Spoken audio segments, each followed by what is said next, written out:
नमस्कार दोस्तों, मेरे चैनल कथा कुश पर आप सभी का स्वागत है। आज मैं आपके लिए लेकर आई हूँ लियो टॉलस्टॉय की कहानी कितनी ज़मीन का भाग 2। कहानी पसंद आने पर चैनल को लाइक और सब्सक्राइब करना ना भूलें। इसके साथ ही आप हमें इंस्टाग्राम पर भी फॉलो कर सकते हैं। साथ ही दोस्तों, कमेंट सेक्शन में अपने विचार अवश्य व्यक्त करें कि आपको कहानी कैसी लगी और आप कौन सी कहानी सुनना चाहते हैं। तो आइए दोस्तों, कहानी के भाग 2 की शुरुआत करते हैं। बोला, हाँ ज़रूर, यह तो आसानी से हो सकता है।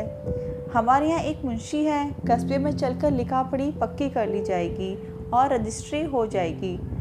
दीना ने पूछा, कीमत की दर क्या होगी? हमारी दर तो एक ही है, एक दिन के 1000 रुपये। दीना समझा नहीं। बोला, दिन का हिसाब यहाँ कैसा है, यह बताइए कि कितना एकड़?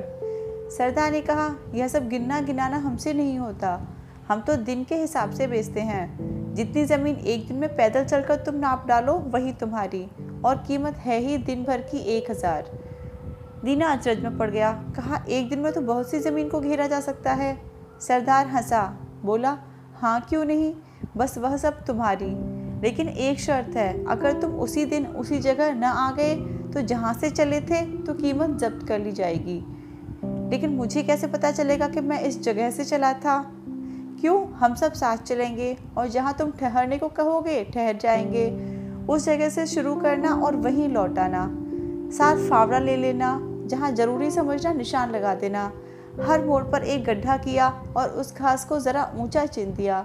पीछे फिर हम लोग चलेंगे और इस हल से इस निशान से उस निशान तक हदबंदी खींच देंगे। अब दिन भर में जितना चाहो बड़े से बड़े चक्कर तुम लगा सकते हो, बस सूरज छिपने से पहले जहाँ से चले थे वहाँ आ पहुँचना। जितनी ज़मीन तुम इस तरह नाप लोगे वह तुम्हारी हो जाएगी। दीना खुश हुआ। तय हुआ कि अगले सवेरे ही चलना शुरू कर दिया जाएगा। फिर कुछ गपशप हुई, खाना पीना हुआ। ऐसे ही करते कराते रात हो गई।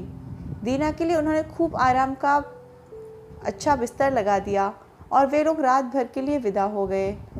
कह गए कि पौ फटने से पहले ही वे आ जाएंगे ताकि सूरज निकलने से पहले पहले मुकाम पर पहुंचा जाए। दीना अपने पैरों के बिस्तर पर लेटा तो उसे नींद कहाँ। रह रह के वह ज़मीन के बारे में सोचने लगता था। चलकर मैं कितनी ज़मीन नाप डालूं, कुछ ठिकाना है? एक दिन में 35 मील तो आसानी से ही कर लूँगा। दिन आजकल लंबे होते हैं और 35 मील, कितनी ज़मीन उसमें आ जाएगी? उसमें से भी घटिया वाली तो बेच दूँगा या किराए पर उठा दूँगा, लेकिन जो चुनी हुई बढ़िया होगी वहाँ अपना फार्म बनाऊँगा। 2 दर्जन तो बैल फिलहाल काफ़ी होंगे, 2 आदमी भी रखने होंगे। कोई 150 एकड़ मैं तो काश्त करूँगा, बाकी चराई के लिए। दीना रात भर पड़ा रहा, ज़मीन आसमान के कुलाबे मिलाता रहा। देर रात कहीं थोड़ी नींद आई। आंख झपकी होगी, किसी के बाहर से खिलखिलाकर हंसने की आवाज़ उसके कानों में आई। अचरज हुआ कि यह कौन हो सकता है। उठाकर बाहर आकर देखा कि कौन लोगों का वह सरदार ही बाहर बैठा ज़ोर ज़ोर से हंस रहा है। हंसी के मारे अपना पेट पकड़ रखा है। पास जाकर दीना ने पूछना चाहा, आप ऐसे क्यों हंस रहे हैं?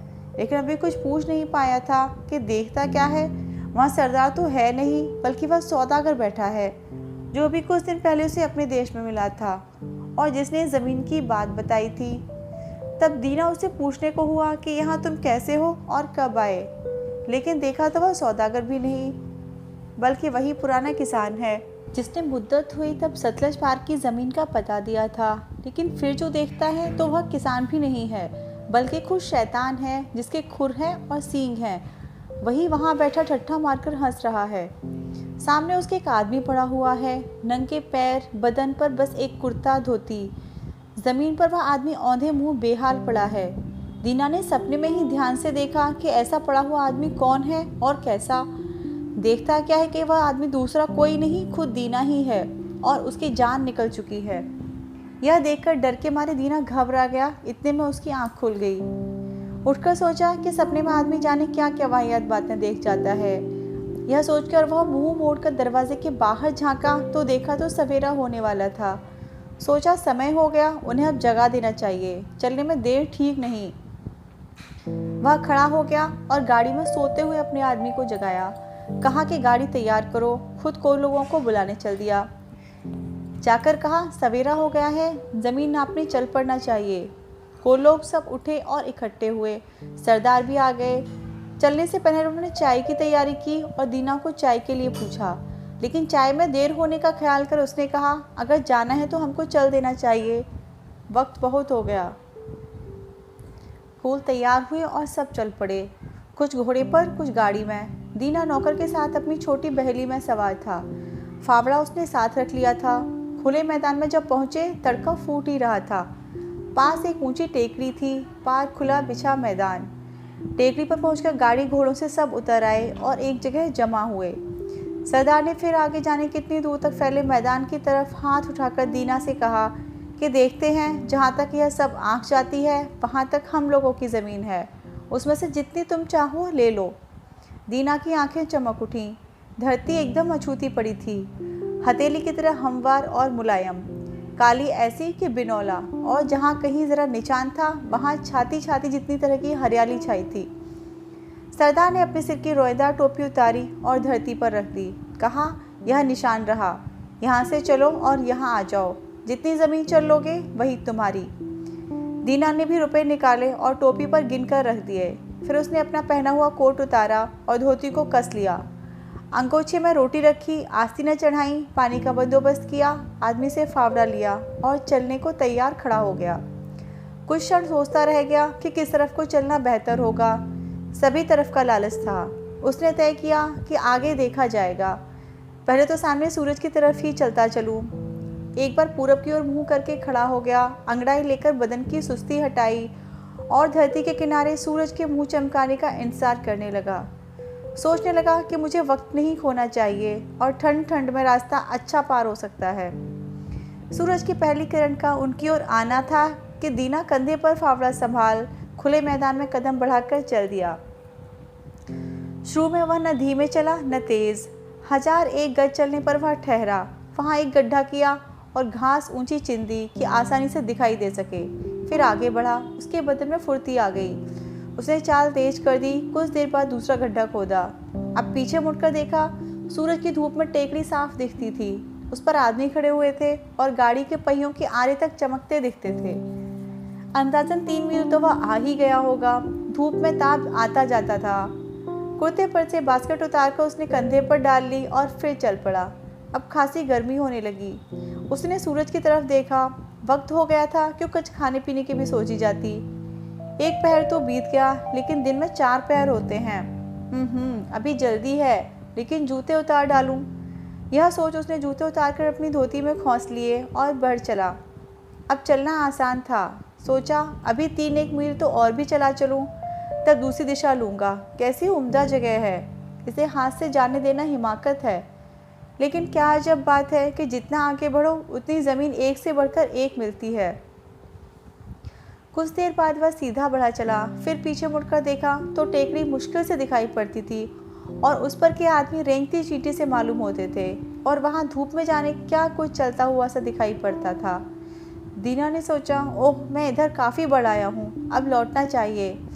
पसीना बेहद आ रहा था और प्यास भी लगाई थी। यहाँ ठहरकर उसने गड्ढा किया, ऊपर घास को ढेर तक चिन दिया। उसके बाद पानी पीकर सीधा बाईं तरफ मुड़ गया।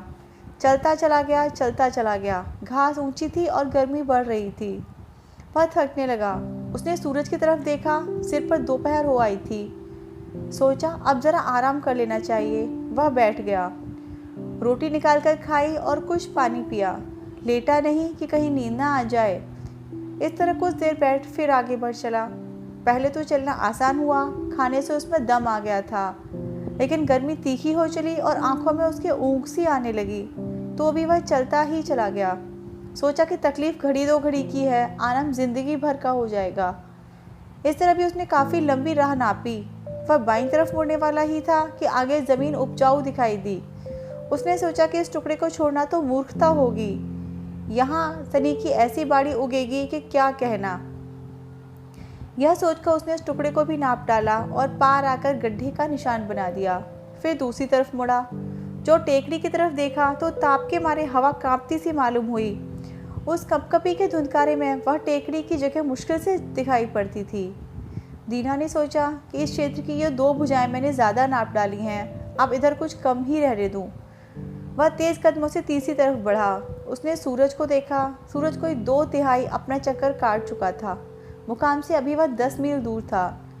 उसने सोचा कि छोड़ो, जाने भी दो। मेरी ज़मीन की एक बाजू छोटी रह जाएगी तो छोटी सही, लेकिन अब सीधी लकीर में मुझे वापस चलना चाहिए। जो ऐसे कहीं दूर निकल गया तो बाजी गई। अरे इतनी ही ज़मीन क्या थोड़ी है।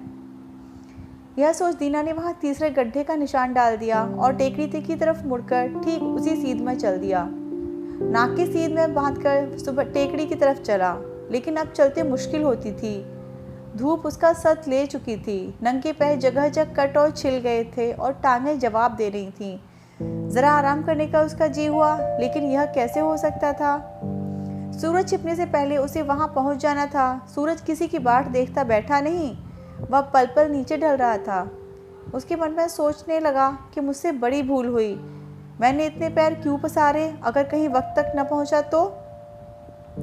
उसने फिर टेकड़ी की तरफ देखा, फिर सूरज की तरफ। मुकाम से अभी वह दूर था और सूरज धरती के पास झुक रहा था। दीना जी तोड़ चलने लगा। चलने में सांस फूलती और कठिनाई होती थी, लेकिन तेज तेज कदम वह रखता गया और बढ़ता गया। लेकिन जगह अब भी दूर बनी थी। यह देख उसने भागना शुरू किया।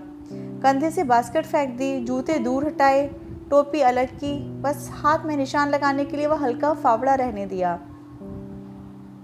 रह रहकर सोचता कि मैं क्या करूं। मैंने बिसात से बाहर चीज़ हथियानी चाहिए।